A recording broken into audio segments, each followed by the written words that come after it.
In the 20th century, farming in Oklahoma went through several transitions to needing to buy the tractor, the need to buy a harvester or a combine later on as the mechanization progresses.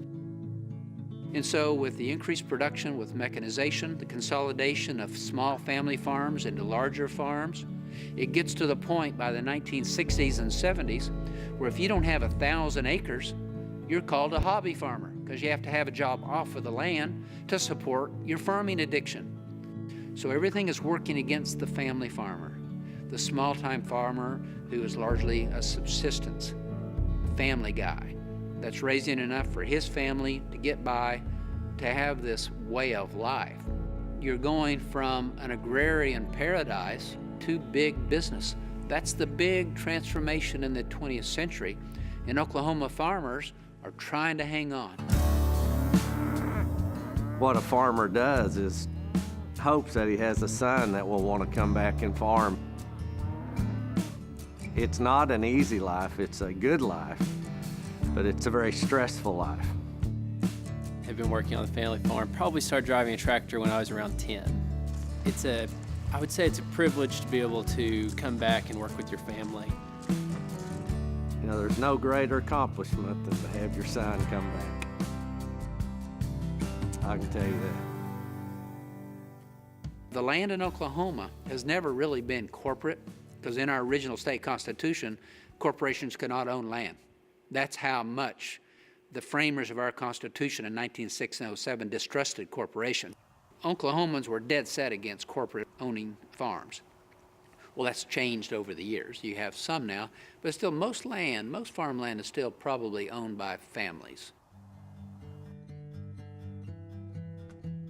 Today, I could not make a living on what my grandpa farmed. We put new tires on one tractor last year and it was $28,000 for 8 tires. So, and if you're a small family farm, you know, you'd have to pay that same cost, but you have less acres to cover it. So unfortunately, a lot of the farmers, family farms, have probably had to get larger. Agriculture and how we teach it and how we research it here, I see it impacted by kind of 3 major things. One is obviously technology. There's new technology every day changing how we raise animals and how we produce crops. Another one is people's newfound focus on ethical food. People don't just want affordable food and they don't just want it to be healthy for them. They want to feel guilt-free about it.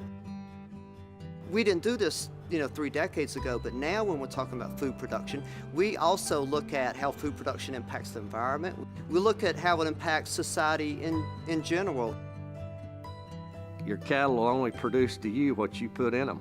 If you starve them, they won't grow good cattle. So all the farmers they try to take great care of them.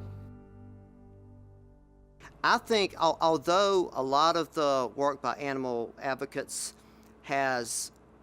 would initially appear damaging to the industry because they're going to highlight the worst spots. So it's like looking at the dirtiest part of your house. In the end, I actually think it's been very good because it's changed not only the general culture of society, but the general culture of agriculture now. For a business to spend lots of money on a technology that improves animal welfare, they have to be incentivized in one of 2 ways. One, they have to know the consumer's willing to pay a higher price to pay for that new technology. Or 2, that technology has to avoid a penalty in the form of regulations. So a business will spend a lot of money on technology that improves animal welfare if it keeps them from being punished by regulations. In the future, we'll just have to be able to continue to adapt to the different markets or different programs or anything like that, just to try to keep the family farm going as long as we can. We don't want people to drive by us and be disappointed in what they see. We want them to look back and say that, they've been doing it for a long time and they fed a lot of people. Well, what we've seen in the last 20 years is the rise of organic farming, people going back on the land and trying to recreate more of a subsistence style of farming. And so you get this a little bit, and this is probably too strong of a word, but a spiritual connection with this whole process. People are finding that a very rewarding way of life. Well, then the other thing that's been happening is that a market has been created that is encouraging people to do this because of the price that we are willing to pay. Let's get back to controlling the quality, to taking care of those animals. Instead of telling my chickens, you are going to be raised with 2 feet of space crowded into this massive barn, I'm going to allow you to roam free. I'm going to allow you to go out and get back to the way it should have been.